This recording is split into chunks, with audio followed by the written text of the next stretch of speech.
Episode 316। ये video केवल 18 वर्ष या उससे अधिक आयु के दर्शकों के लिए है। इसमें दिखाया गया कंटेंट केवल मनोरंजन के उद्देश्य से बनाया गया है। इस वीडियो में किसी भी प्रकार की अश्लील, हिंसक या अवैध गतिविधियों को बढ़ावा नहीं दिया गया है। ये सामग्री पूरी तरह से YouTube कम्युनिटी गाइडलाइंस और स्थानीय कानूनों के अनुरूप है। नाबालिगों को इस वीडियो से दूर रखा जाए। दर्शकों से अनुरोध है कि सामग्री को जिम्मेदारी से देखें। एपिसोड 316। अमित शर्मा की संपत्ति एक स्मारक थी जो उनकी संपत्ति और प्रभाव का प्रतीक थी, जो कई एकड़ में फैले सुंदर बगीचों में फैली हुई थी। गुंबददार छतों से लटके अलंकृत झूमर, पॉलिश किए हुए फर्श और आलीशान साज सज्जा पर एक हल्की चमक बिखेर रहे थे। हवा में लवेंडर की सुगंध फैली हुई थी, जिसकी खुशबू पूरे घर में एक सुकून भरी शांति का एहसास कराती थी। दूसरी मंजिल पर हवेली के बीचों बीच अमित का शयन कक्ष था। रेशमी और समृद्ध कपड़ों से सजा एक विशाल कक्ष,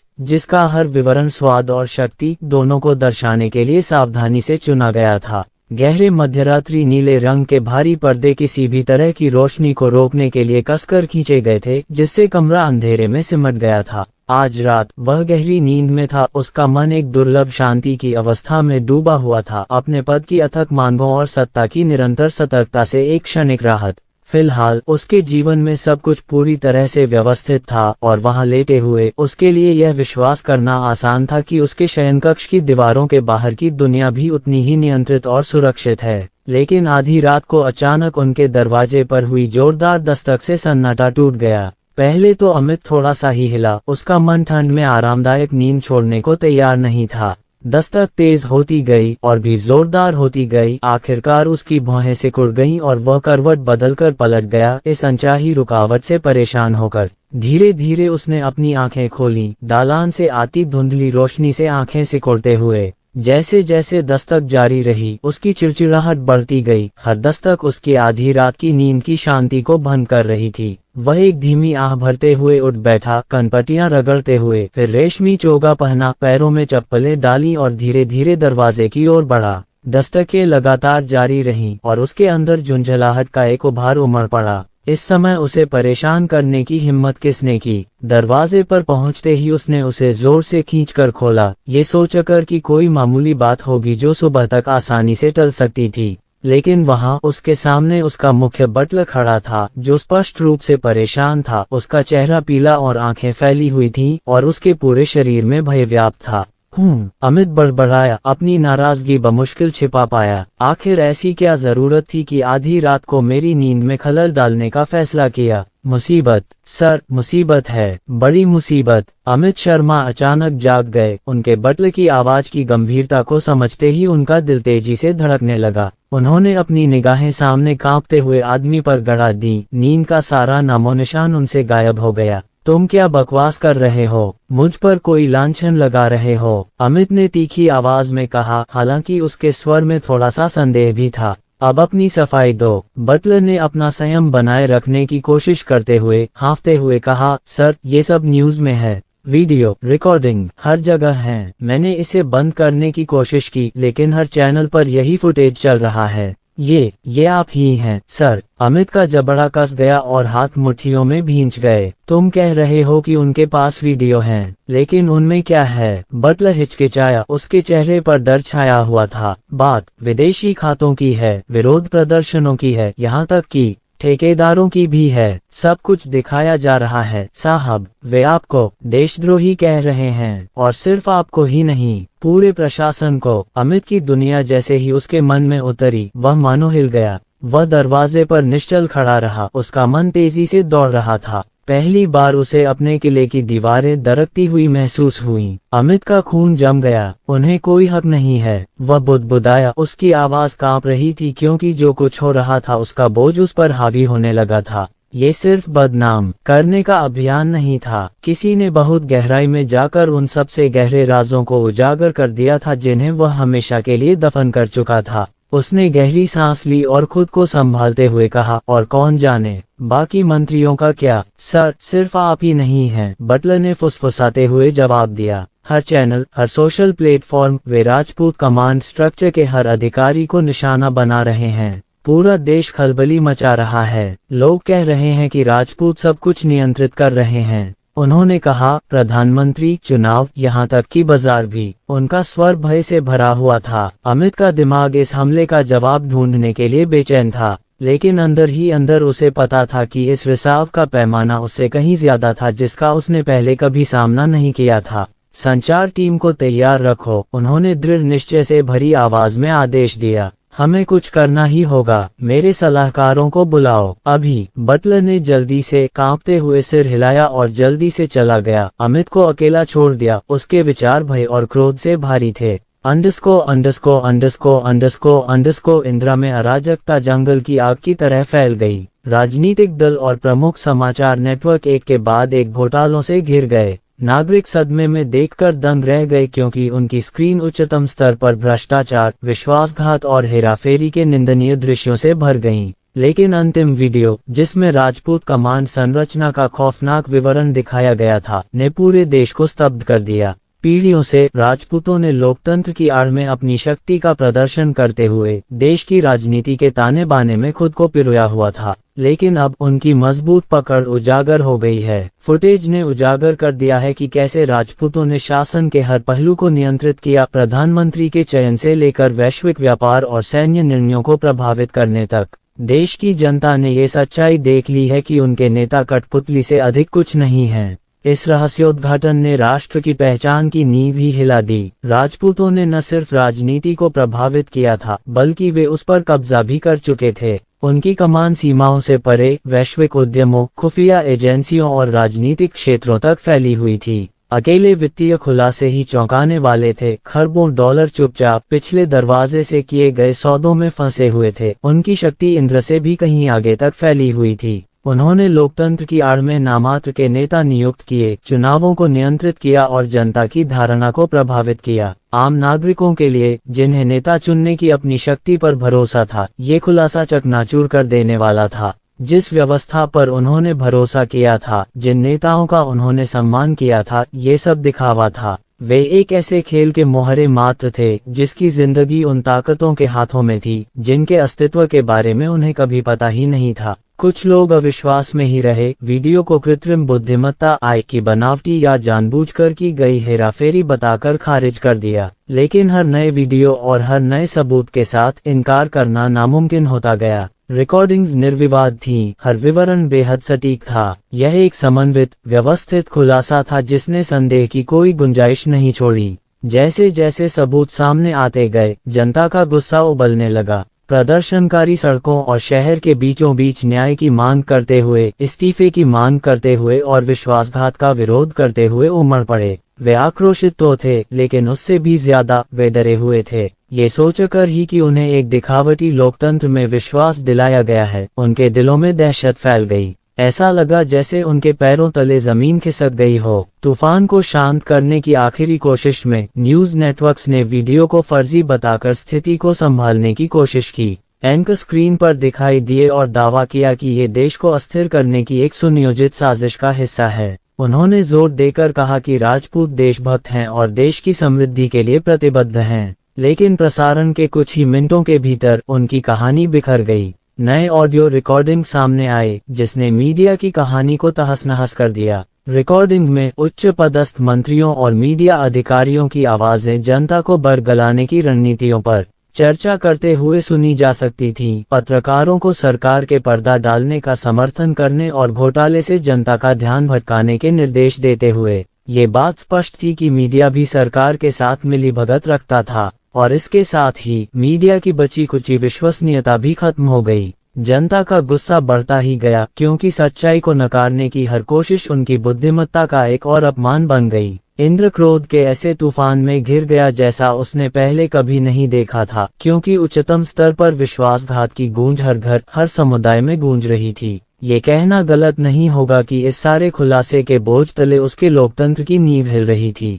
शाम होते होते राजपूत कांड की खबर जंगल की आग की तरह फैल गई। राजपूत परिवार के जबरदस्त प्रभाव और चालाकी का पर्दाफाश करने वाले वीडियो हर मीडिया आउटलेट, सोशल नेटवर्क और यहाँ तक कि कई निजी मंचों पर छा गए। सरकारी एजेंसियों ने सूचना लीक को रोकने के लिए बेताब होकर काम किया। उन्होंने इंटरनेट प्रदाताओं को पहुंच प्रतिबंधित करने के निर्देश जारी किए, सोशल मीडिया कंपनियों के साथ समन्वय करके पोस्ट हटाई और यहां तक कि वीडियो को वास्तविक समय में इंटरसेप्ट और ब्लॉक करने के लिए उन्नत फिल्टरिंग एल्गोरिदम भी तैनात किए। उन्होंने इस प्रयास में अपने पास उपलब्ध हर तकनीकी उपकरण का उपयोग किया, कीवर्ड को ब्लॉक करना, खोज परिणामों को पुनर्निर्देशित करना तथा ट्रेंडिंग टैग्स को मिटाना। साइबर सुरक्षा टीमों ने डिजिटल दुनिया की छानबीन की, नए अपलोड पर नजर रखी और सबब बंद कर दिए। फिर भी किसी न किसी तरह फुटेज बार बार सामने आते रहे, अस्पष्ट प्लेटफॉर्म्स पर और एन्क्रिप्टेड नेटवर्क के जरिए फिर से दिखाई देते रहे, मानो किसी अदृश्य शक्ति द्वारा निर्देशित होकर सच्चाई उजागर करने पर आमादा हों।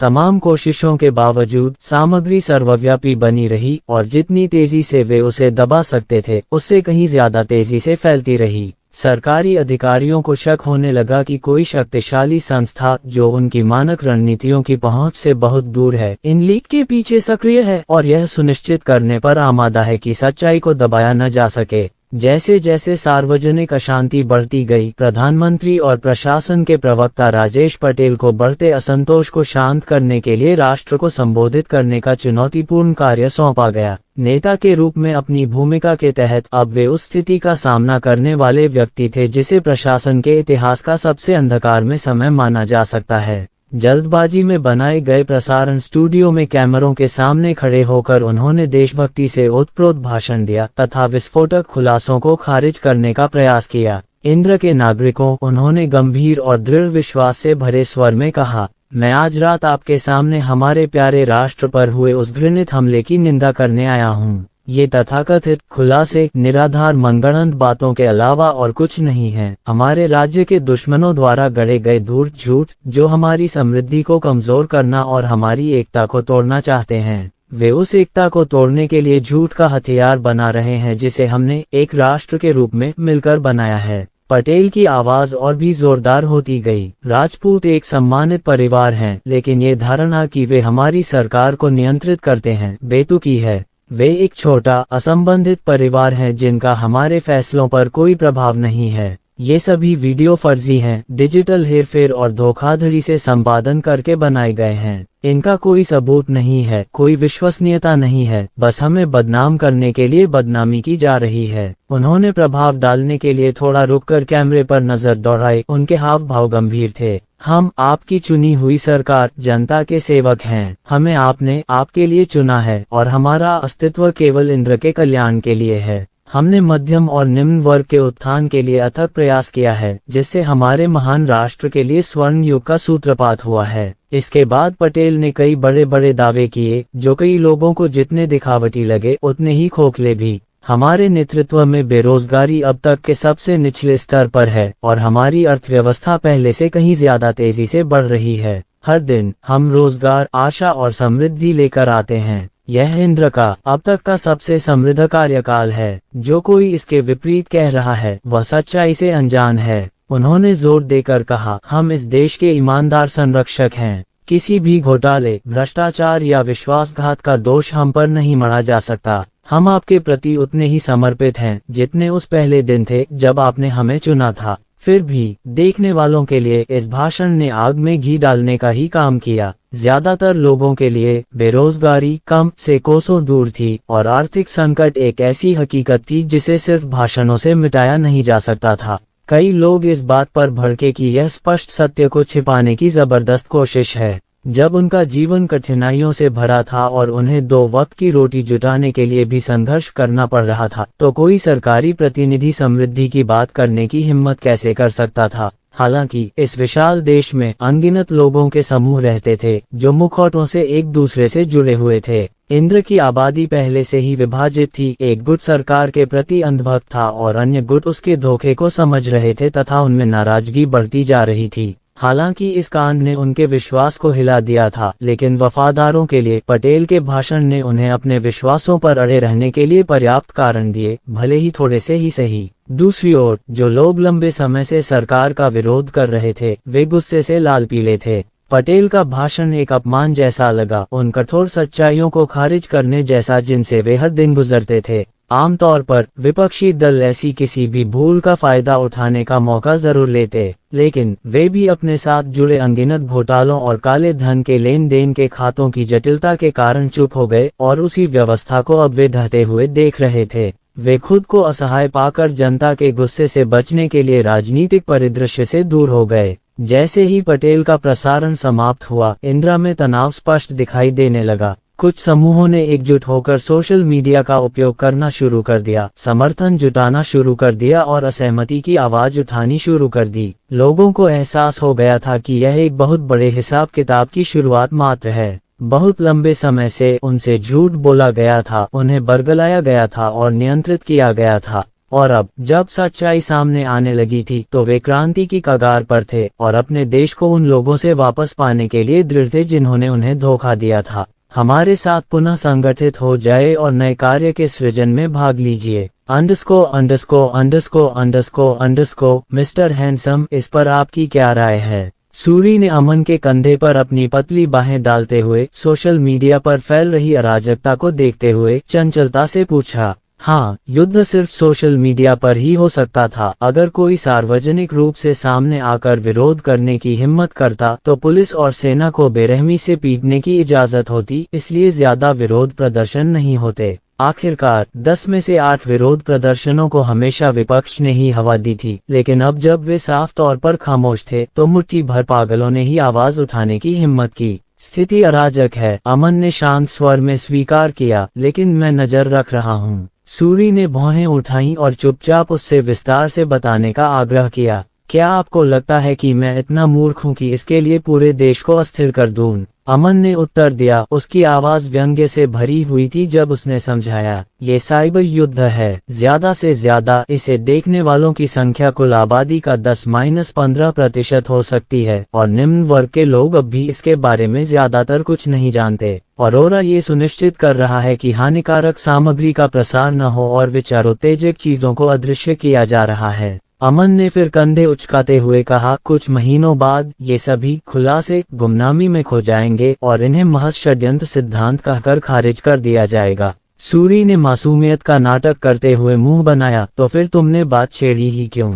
भोली मत बनो, अमन ने उसकी नाक पर हाथ फेरते हुए कहा। आगे देखते हुए उसकी निगाहें गणना में बदल गईं। इससे तो सरकार व्यस्त हो जाएगी। जब तक वे संभलेंगे वे सीधे मेरे पास आएंगे और जब वे संभलेंगे। अमन रुक गया, उसके होंठों पर एक मुस्कुराहट फैल गई। उनके लिए ये खेल खत्म हो जाएगा। बिगड़ते राजनीतिक संकट के कारण पूरा मंत्रिमंडल समाधान निकालने के लिए भव्य बैठक हॉल में एकत्रित हुआ। हवा में घुटन भरा सन्नाटा छाया हुआ था। तनाव इतना अधिक था कि उसे चाकू से साफ साफ काटा जा सकता था। भव्य सभा कक्ष के अंदर प्रधानमंत्री राजेश पटेल महोगनी की लंबी मेज के सिरहाने बैठे थे। उनके दोनों ओर इंद्र की सबसे शक्तिशाली आकृतियां थीं। उनके चेहरों पर भावनाओं का मिश्रण साफ दिखाई दे रहा था, क्रोध, हताशा और धीरे धीरे गहराता डर। दशकों से उन्होंने अपने चारों ओर जो प्रभाव की दीवारें खड़ी कर रखी थीं, वे अब ढहने के कगार पर थीं। तूफान के केंद्र में प्रताप खड़ा था। गुस्से से लाल होकर उसने अपना हाथ मेज पर पटका, जिससे क्रिस्टल के गिलास खड़खड़ा गए और उनकी गूंज पूरे कमरे में गूंज उठी। मुझे यकीन नहीं हो रहा कि वह मूर्ख ऐसा करेगा, वह चिल्लाया। उसकी आवाज आदिम क्रोध से गूंज रही थी। उसके हाथ मुट्ठियों में भींचे हुए थे और उसका पूरा शरीर कांप रहा था, जो उसकी उबलती हुई हताशा को और भी स्पष्ट कर रहा था। जिस उम्र में उन्हें अपनी सेवानिवृत्ति का आनंद लेना चाहिए, प्रताप को विश्वास नहीं हो रहा था कि वह किसी की देखभाल कर रहे हैं। प्रताप जैसे प्रभावशाली राजपूत परिवार में भी एक उच्च पदस्थ व्यक्ति के लिए इस तरह सार्वजनिक सुर्खियों में घसीटा जाना अकल्पनीय था। उनके परिवार की ताकत हमेशा से ही पर्दे के पीछे से नियंत्रण करने, बंद दरवाजों के पीछे से अपनी गतिविधियों को अंजाम देने और अपनी संलिप्तता का कोई निशान न छोड़ने की उनकी क्षमता में रही थी। लेकिन अब उनके रहस्यों के उजागर होने के साथ सत्ता का वह पर्दा पूरी तरह से फट गया था। अगर ऐसा ही चलता रहा तो हम सब कुछ खो देंगे, प्रताप बुदबुदाया। उसकी तीखी निगाहें कमरे में घूम रही थी, मानो किसी को भी उससे असहमत होने की चुनौती दे रही हों। हम चुप नहीं बैठ सकते, हमें जवाबी हमला करना होगा, हमें संदेश देना होगा। मेज के दूसरी ओर अमित शर्मा अचानक उठे। उनका चेहरा हताशा से विकृत था और उनकी जहर भरी आवाज से पूरा कमरा गूंज रहा था। मैंने तुम्हें चेतावनी दी थी, है ना? वह गुस्से से लाल हो गया, उसकी आंखें लाल हो गईं। मैंने कितनी बार कहा था कि हमें उससे निपटना चाहिए था। वह लड़का बहुत बड़ा खतरा है, उसे तो बहुत पहले ही खत्म कर देना चाहिए था। मैंने तब कहा था, लेकिन नहीं, तुम सब ने सोचा था कि वह बस एक उपद्रवी था। मैं अब कह रहा हूँ, ये सब तुम सबकी जिम्मेदारी है। अमित बोलते हुए अपने हाथों को भींच रहा था, उसकी उंगलियां सफेद पड़ गई थीं। उसके गुस्से के नीचे किसी और चीज की झलक थी, डर। उसे हमेशा से पता था कि अमन कहीं ज्यादा खतरनाक है, लेकिन उसने यह उम्मीद नहीं की थी कि वह इतने सालों में उसने जो कुछ भी बनाया था उसे इतनी जल्दी तहस नहस कर देगा। डर उसे अंदर तक कुतर रहा था। थूकते हुए उसका गुस्सा और भी बढ़ गया। तुम्हें लगता था कि वो कोई बदमाश है जो बड़े लीग में खेलने की कोशिश कर रहा है, लेकिन अब वो हमें टुकड़े टुकड़े कर रहा है और तुम उम्मीद करते हो कि मैं यहाँ बैठकर देखता रहूं। उसकी आवाज लगभग उन्मादी स्वर में ऊंची हो गई। अमित का दिमाग घूम गया जब उसने इन दीवारों के बाहर फैली अराजकता और सड़कों पर दंगा कर रहे लोगों के बारे में सोचा। उसका सबसे बुरा सपना सच हो गया था। एक युवा, अप्रत्याशित खतरा जो उनके नियमों से नहीं खेलता था, जिसे ठीक ठीक पता था कि उन्हें कहाँ मारना है, जहाँ सबसे ज्यादा चोट लगेगी। और यह डर, यह एहसास कि वे अब सचमुच कमजोर हो गए हैं, उसके संयम को तोड़ रहा था। कमरे में मौजूद बाकी लोगों ने एक दूसरे को सतर्क निगाहों से देखा। कुछ लोग अमित के गुस्से की तीव्रता से बेचैन थे। उन्होंने भी अमन को नजरअंदाज कर दिया था और उसे बहुत छोटा और बहुत नासमझ समझा था। लेकिन अब जब वे उसके द्वारा फैलाए गए कहर का सामना कर रहे थे, तो उन्हें वही बर्फीला डर अपनी जकड़ मजबूत करता हुआ महसूस हो रहा था। राजेश पटेल की शांत, संयमित आवाज ने हवा में गूंजती हुई फुसफुसाहट को शांत कर दिया।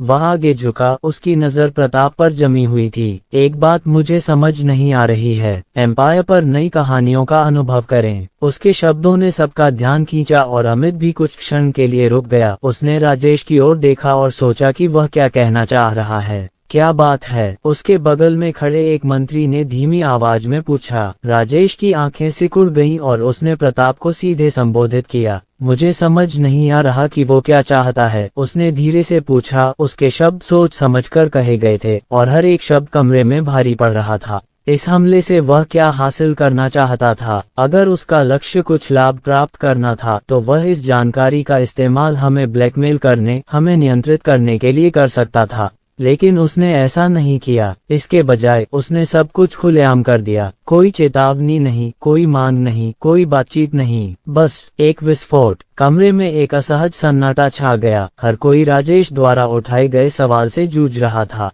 प्रताप की तीखी निगाहें भी उस सवाल पर विचार करते हुए नर्म पड़ गईं। उसका मन संभावनाओं के बारे में सोच रहा था। राजेश सही था, इसका कोई मतलब नहीं था। अगर अमन को सत्ता चाहिए थी, तो उनके पास उन्हें मजबूर करने के लिए बेहतरीन हथियार थे। लेकिन सार्वजनिक रूप से सामने आकर उन्होंने वह मौका गंवा दिया था। तो फिर उनका मकसद क्या था? अमित का चेहरा काला पड़ गया जब उसने सब कुछ समझने की कोशिश की। उसका डर और घबराहट बढ़ती जा रही थी। उनकी दुनिया के नियम यहाँ लागू नहीं होते थे। अमन एक ऐसा खेल खेल रहा था जिसे वे समझ नहीं पा रहे थे। एक ऐसा खेल जो बिना किसी तर्क के, बिना किसी सामान्य हिसाब किताब के, उसकी चालें किसी भी तरह के तर्क को चुनौती देती थीं। मानो उसका लक्ष्य सत्ता नहीं, बल्कि विनाश ही था।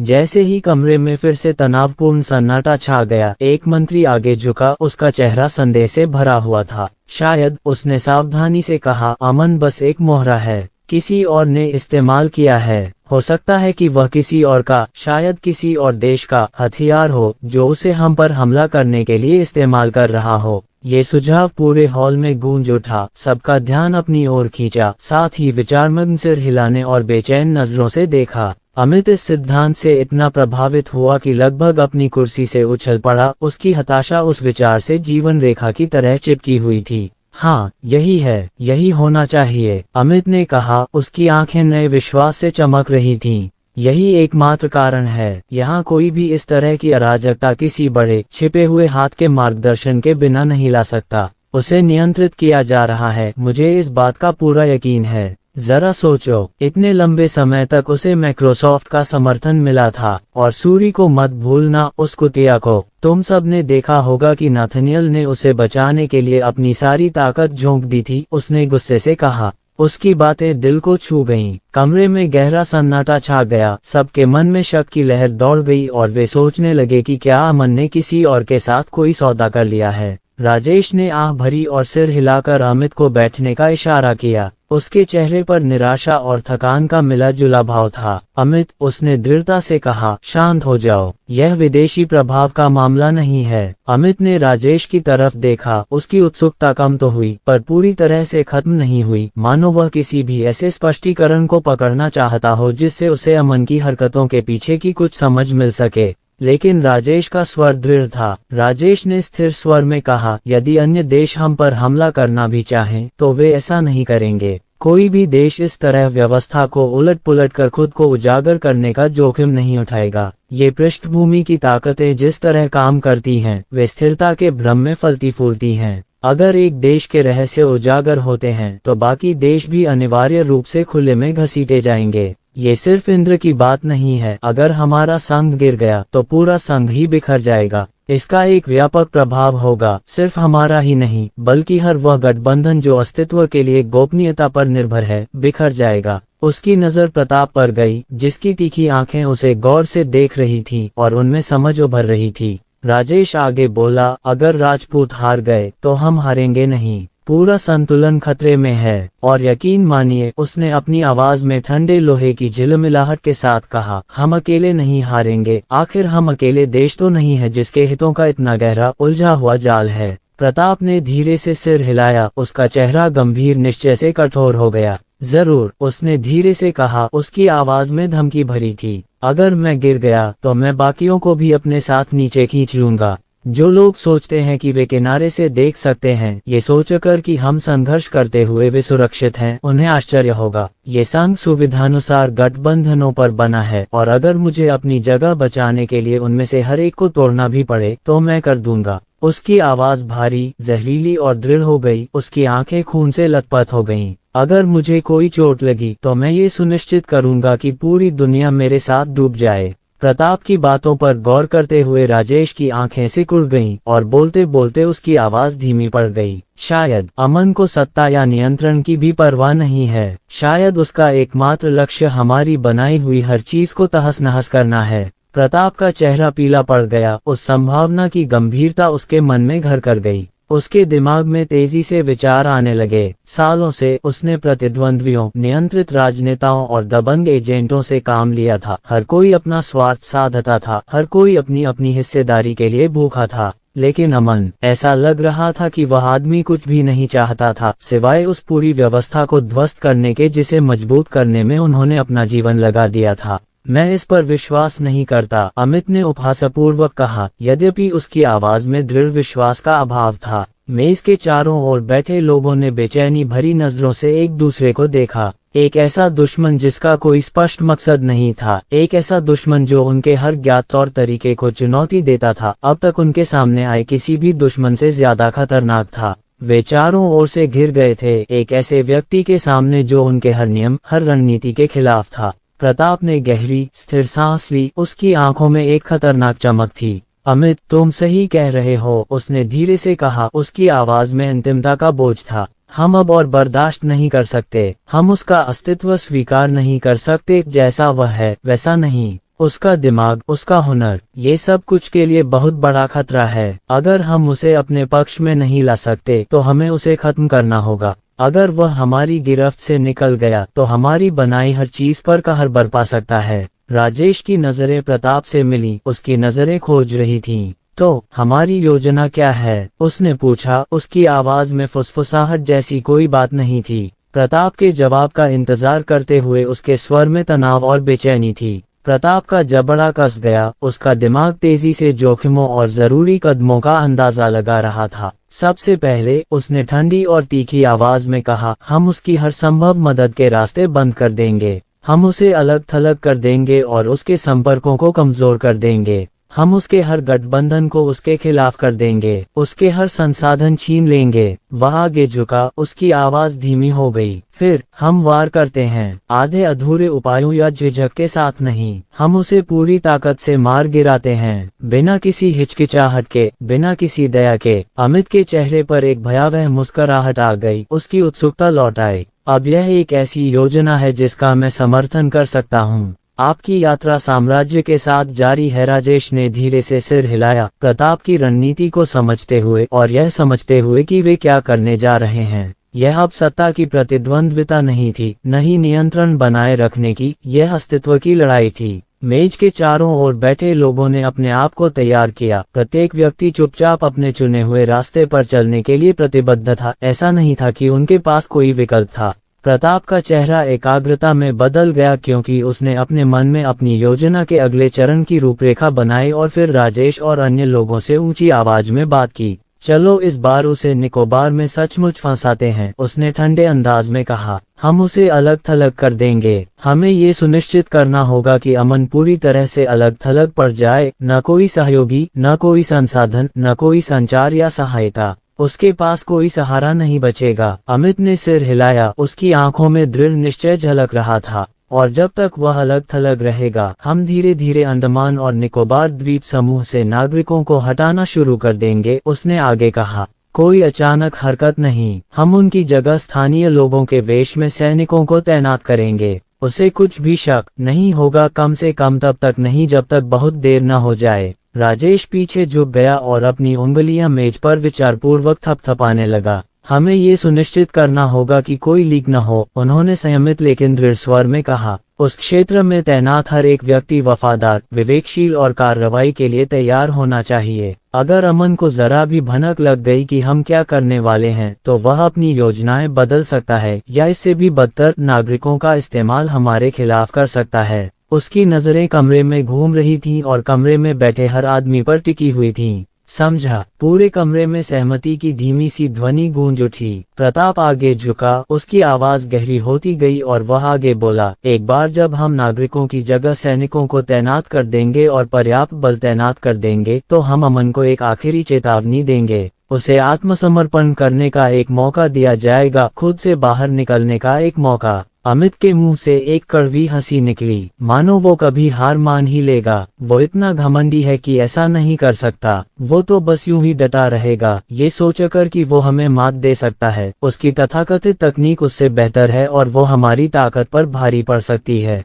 तो चलो बमबारी करके उसके ठिकानों को मिटा दें। प्रताप की निगाहें सख्त हो गईं। फिर हम उसे कोई चारा नहीं देंगे, हम उस पर हर तरह से हमला करेंगे जो हमारे पास है। नौसेना के युद्धपोत, विमान पूरी ताकत से। अगर नौबत आए तो निकोबार को कब्रिस्तान बना देंगे। कोई दया नहीं, कोई झिझक नहीं। मेज के चारों ओर बैठे मंत्री चुप हो गए, उनके चेहरों पर भय और दृढ़ संकल्प का मिला जुला भाव था। राजेश ने चुप्पी तोड़ी, उसकी आवाज ठंडी थी। वह इतिहास में जरूर दर्ज होगा, उसे उसकी प्रतिभा के लिए याद किया जाएगा, हाँ, लेकिन उसके अहंकार के लिए भी। वह अपनी बनाई हर तकनीक, अपनी बनाई हर योजना के साथ अपने अहंकार के बोझ तले दबकर गिर जाएगा। प्रताप ने तेजी से सिर हिलाया। और जब ये सब खत्म हो जाएगा और धूल जम जाएगी, तो हम जो कुछ भी बचा है उसे इकट्ठा करने के लिए आगे बढ़ेंगे। उसका शोध, उसके आविष्कार। हम खंडहरों की छानबीन करेंगे और देखेंगे कि क्या उसमें से कुछ हमारे काम आ सकता है।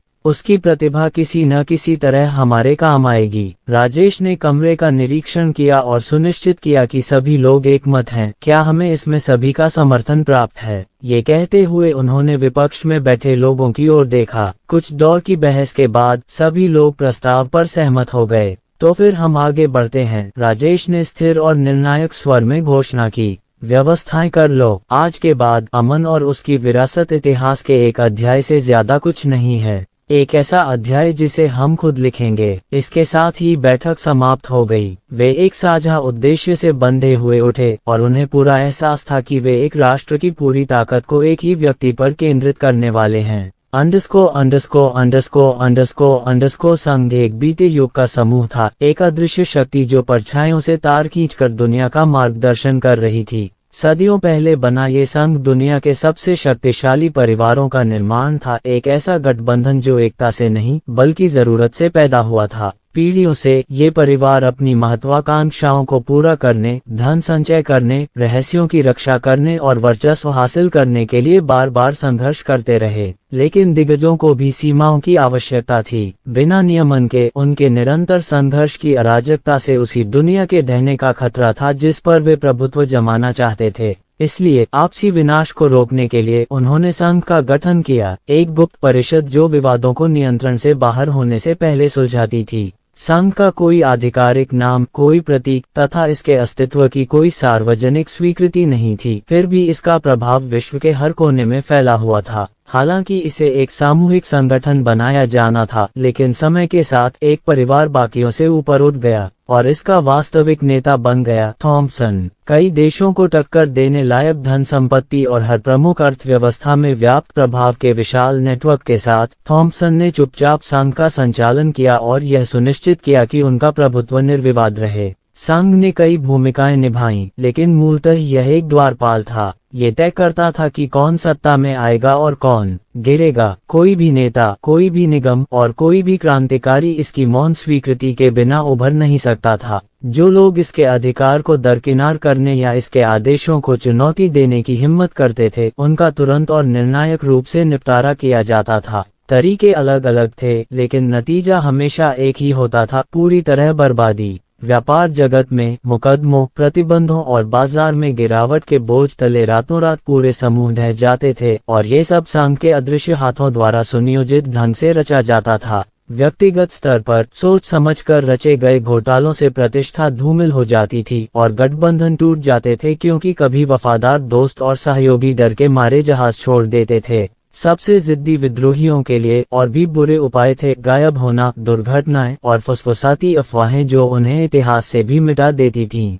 राष्ट्र भी इससे अछूते नहीं थे। संघ कठपुतली की तरह अर्थव्यवस्थाओं में हेरफेर करता था, मुद्राओं, शेयर बाजारों और व्यापार समझौतों को अपने एजेंडे के अनुसार नियंत्रित करता था। उनके गुप्त कक्षों में एक ही फैसले से युद्ध शुरू या रोके जा सकते थे। प्राकृतिक आपदाएं और वैश्विक संकट अक्सर उनकी पकड़ मजबूत करने के अवसर होते थे, जिससे ये सुनिश्चित होता था कि दुनिया हमेशा उनकी निगरानी पर निर्भर रहेगी। अनजान जनता के लिए संघ मिथकों का पात्र था, एक छायादार षड्यंत्र जो दबी आवाज में फुसफुसाया जाता था, लेकिन जो लोग इसकी पहुंच में थे उनके लिए यह पूर्ण था। ये सिर्फ एक परिषद नहीं थी, ये विश्व व्यवस्था का अदृश्य निर्माता था, जो भय, प्रभाव और अद्वितीय शक्ति के माध्यम से एक नाजुक शांति को एक साथ बनाए हुए था। जिन लोगों ने इसका विरोध करने का साहस किया, उन्हें इसके परिणाम भुगतने पड़े, जो तीव्र, क्रूर और अंतिम थे। इस छाया साम्राज्य के रहस्य में लिपटे थॉम्पसन राजवंश ने विवेक की कला में महारत हासिल कर ली थी। वे अदृश्य रूप से चलते थे, उनकी शक्ति एक अदृश्य जाल की तरह वैश्विक अर्थव्यवस्था में फैली हुई थी। इस राजवंश के शीर्ष पर वाल्टर थॉम्पसन विराजमान थे, एक ऐसा व्यक्ति जिसकी मात्र उपस्थिति ही पूरे कमरे को खामोश कर सकती थी। उसकी प्रतिष्ठा उसकी शक्ति जितनी ही भयावह थी। अंडस्को कमरा धुंधला था, बस एक पुराने झूमर की टिमटिमाती रोशनी से रोशन था। हवा भारी थी, सिगार के धुएं और पुरानी लकड़ी की हल्की सुगंध से भरी हुई। दीवारों पर रहस्यमय प्रतीकों और जटिल आकृतियों की नक्काशी थी, जो मंद रोशनी में मरोड़ती और मुड़ती हुई प्रतीत हो रही थी, मानो जीवित हों। कमरे के बीचों बीच वाल्टर गहरे रंग के चमड़े की ऊंची पीठ वाली कुर्सी पर लेटा हुआ बैठा था। उसके तीखे, पीले चेहरे उसके सिगार की चिंगारी से चमक रहे थे, जिससे उसके चेहरे पर परछाई पड़ रही थी। ऊंची, संकरी खिड़कियों पर बारिश की हल्की हल्की आवाज ही सुनाई दे रही थी, जो उसके विचारों का एक शांत साथ थी, जब वह अपने हाथ में एक रिपोर्ट पढ़ रहा था। इंदिरा में मची अराजकता ने उसका ध्यान खींचा था, उस भव्य योजना में एक बेचैन कर देने वाली लहर जो उसने और उसके परिवार ने पीढ़ियों से कायम रखी थी। हालात बहुत अस्त व्यस्त हो गए हैं, है ना? वाल्टर की आवाज मधुर लेकिन ठंडी थी, उसके शब्द सन्नाटे को ब्लेड की तरह चीरते हुए निकल रहे थे। उसने धुएं की एक पतली धारा छोड़ी, जिसका गुबार ऊपर की ओर अंधेरे में बह रहा था। उसके सामने उसका सचिव अकड़कर खड़ा था, उसका सिर झुका हुआ था और हाथ हल्के से कांप रहे थे, जिससे वाल्टर की उपस्थिति से उत्पन्न होने वाले भय का पता चल रहा था। ये स्थिति नियंत्रण से बाहर क्यों हो गई है? वाल्टर ने पूछा। उसका स्वर भ्रामक रूप से शांत था, लेकिन क्रूर मनोरंजन से युक्त था। ऐसा इसलिए है क्योंकि सचिव हकलाया। वाल्टर की पैनी निगाहों के सामने उसकी आवाज फट गई। वाल्टर के होंठ एक बेपरवाह मुस्कान में बदल गए, उसकी आंखें सिकुड़ गईं। मुझे हकलाना बिल्कुल पसंद नहीं, पता है। इससे स्पष्टता की कमी का पता चलता है। बोलो। ये राजपूत और अमन के बीच युद्ध के कारण है, महोदय। सचिव आखिरकार कहने में कामयाब रहे, जबकि उनके माथे पर पसीने की बूंदें उभर आईं। वाल्टर रुक गया, उसकी अभिव्यक्ति समझ से परे थी। फिर उसने एक धीमी, बिना किसी गर्मजोशी वाली हंसी निकाली। अमन, ये छोटा सा आदमी कौन है जिसने बड़े बड़े राजपूतों को रुला दिया? वह आगे झुका, उसकी निगाहों की तीव्रता इतनी थी कि सचिव सिहर उठा।